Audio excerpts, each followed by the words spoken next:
Good morning, everybody, and this is your Euro USD setups for today.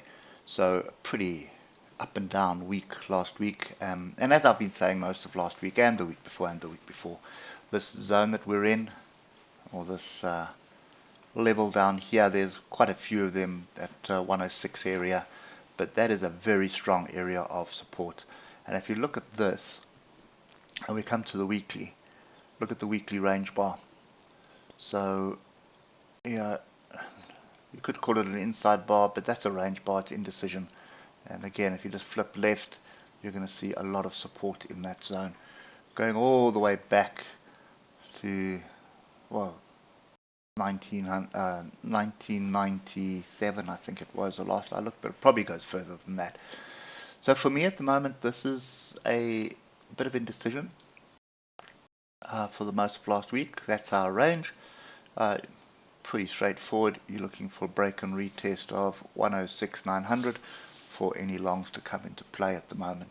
So if we drop down to the hour, you can see Friday was a lot of big up and big down, big confusion. Have crossed over the moving averages, but I don't really trust it. So what you could do is you could anticipate a move above 106,774.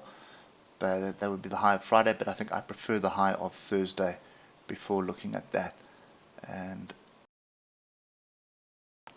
there is what could be a strong area of support here on the lower time frames at 106,486, but that's only if you've got time to watch the lower charts, lower time frames anyway.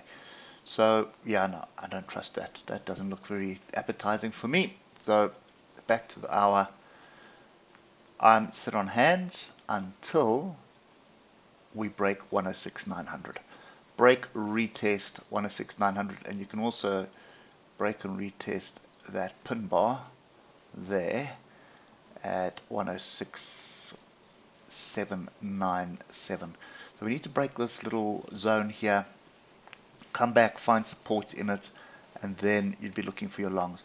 Not looking for shorts, definitely not at these levels.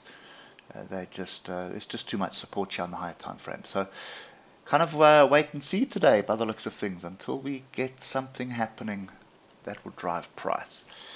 Hope that helps, and we'll catch up with you tomorrow morning. Cheers for now.